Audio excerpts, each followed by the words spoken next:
आप सुन रहे हैं क्राइम तो होना ही था, एक ऐसा पॉडकास्ट जहां हम इतिहास और अपराध की उन कहानियों को सामने लाते हैं जो समय के साथ धुंधली हो जाती हैं, लेकिन उनका असर आज भी महसूस किया जा सकता है।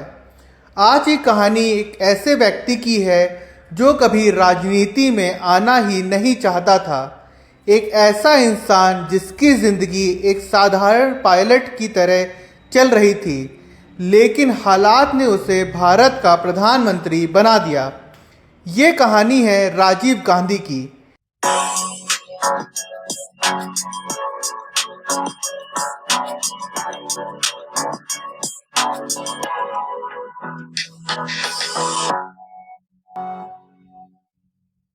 20 अगस्त 1944 को बॉम्बे में जन्मे राजीव गांधी भारत के सबसे प्रभावशाली राजनीतिक परिवार में पैदा हुए थे। उनके नाना जवाहरलाल नेहरू भारत के पहले प्रधानमंत्री थे और उनकी मां इंदिरा गांधी बाद में देश की प्रधानमंत्री बनी। लेकिन इस राजनीतिक माहौल के बावजूद राजीव गांधी का बचपन और युवावस्था राजनीति से दूर ही रही। उन्होंने अपनी शुरुआती पढ़ाई देहरादून के दून स्कूल से की, जहां उनका स्वभाव शांत और अंतर्मुखी माना जाता था। उनके शिक्षक और दोस्त अक्सर बताते थे कि राजीव गांधी को भीड़ से दूर रहना पसंद था और वह हमेशा एक साधारण जीवन जीना चाहते थे।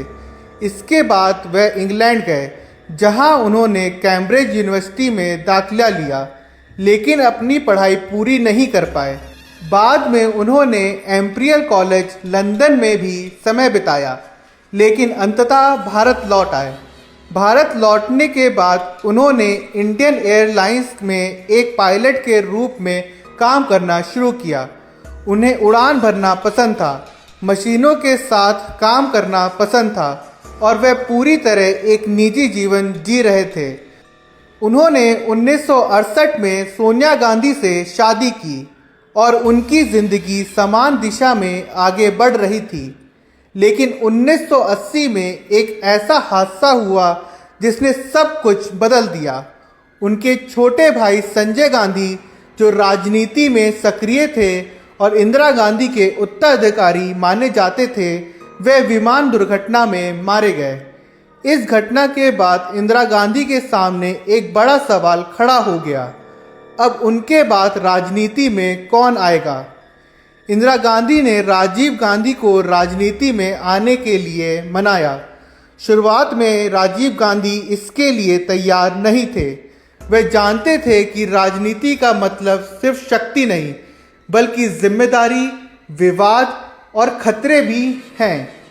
लेकिन परिवार और परिस्थितियों के दबाव में उन्होंने आखिरकार 1981 में राजनीति में कदम रखा। उन्होंने अमेठी से चुनाव लड़ा और सांसद बने। धीरे धीरे उन्होंने राजनीति को समझना शुरू किया और अपनी अलग अलग पहचान बनाने की कोशिश की। वह युवाओं को राजनीति में लाना चाहते थे और सिस्टम को आधुनिक बनाना चाहते थे। फिर आया 31 अक्टूबर 1984 का दिन, जब इंदिरा गांधी की उनके ही सुरक्षा गार्ड द्वारा हत्या कर दी गई। ये घटना पूरे देश के लिए एक बड़ा झटका थी। उस समय देश में अस्थिरता का माहौल था और कांग्रेस पार्टी को तुरंत एक नेता की जरूरत थी। ऐसे में राजीव गांधी को प्रधानमंत्री बनाया गया। उस समय उनकी उम्र सिर्फ 40 साल थी और वे भारत के सबसे युवा प्रधानमंत्री बने। प्रधानमंत्री बनने के बाद राजीव गांधी ने भारत को आधुनिक बनाने की दिशा में कई कदम उठाए। उन्होंने कंप्यूटर और टेलीकॉम सेक्टर को बढ़ावा दिया। उस समय कंप्यूटर को लेकर लोगों में डर था कि इससे नौकरियां खत्म हो जाएंगी, लेकिन राजीव गांधी ने इसे भविष्य की जरूरत बताया। उन्होंने सी डॉट की स्थापना की, MTNL जैसी संस्थाओं को बढ़ावा दिया और भारत में डिजिटल क्रांति की नींव रखी। उन्होंने पंचायत राज सिस्टम को मजबूत करने की दिशा में भी काम किया, ताकि सत्ता का विकेंद्रीकरण हो सके और गांव तक विकास पहुंच सके। शिक्षा और विज्ञान के क्षेत्र में भी उन्होंने कई पहल की, लेकिन जैसे जैसे समय बीता उनके फैसलों को लेकर विवाद भी बढ़ने लगा। 1987 में बोफोर्स घोटाला सामने आया, जिसमें आरोप लगाया गया कि स्वीडन की एक कंपनी से तोप खरीदने में कमीशन लिया गया। हालांकि यह आरोप पूरी तरह साबित नहीं हो पाया, लेकिन इससे उनकी छवि को गहरा नुकसान पहुंचा। इसके अलावा एक और फैसला था जिसने उन्हें अंतर्राष्ट्रीय स्तर पर विवादों में ला दिया: श्रीलंका में भारतीय सेना को भेजने का निर्णय।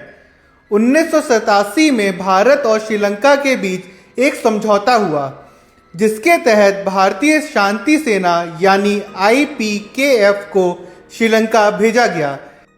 इसका उद्देश्य था वहां के तमिल और सिंहली संघर्ष को खत्म करना था, लेकिन यह मिशन जल्द ही एक संघर्ष में बदल गया। भारतीय सेना और LTTE के बीच सीधी लड़ाई शुरू हो गई। LTTE, जो तमिल अलगाववादी संगठन था, उसने भारत को अपना दुश्मन मानना शुरू कर दिया। इस दौरान कई भारतीय सेनानी मारे गए और भारत के अंदर भी इस फैसले को लेकर विरोध बढ़ने लगा। LTTE के अंदर राजीव गांधी के प्रति गहरी नाराजगी और नफरत पैदा हो चुकी थी। 1990 में भारत ने अपनी सेना वापस बुला ली, लेकिन तब तक हालात काफ़ी बिगड़ चुके थे। राजीव गांधी 1989 का चुनाव हार चुके थे और अब विपक्ष में थे, लेकिन 1991 में वे फिर से सत्ता में आने की कोशिश कर रहे थे। उन्हें नहीं पता था कि उनके खिलाफ एक खतरनाक साजिश रची जा चुकी है, एक ऐसी साजिश जो न सिर्फ उनकी जिंदगी खत्म करने वाली थी, बल्कि भारत के इतिहास में एक काला अध्याय जोड़ने वाली थी। 1991 के चुनावों के दौरान वे भारत में रैलियां कर रहे थे। हर जगह भीड़ उमड़ रही थी, लोग उन्हें सुनने आ रहे थे और वे फिर से प्रधानमंत्री बनने के करीब लग रहे थे। लेकिन इसी दौरान कहीं दूर एक प्लान तैयार हो रहा था।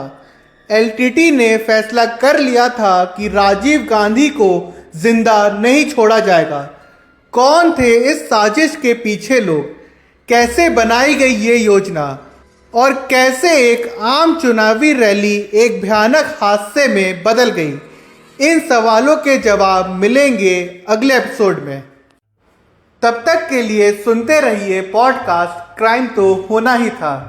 मैं आपका होस्ट कौशिक अब आपसे अलविदा चाहूँगा और चाहूँगा कि मैं इसका दूसरा अध्याय जल्द ही लेकर आऊँ।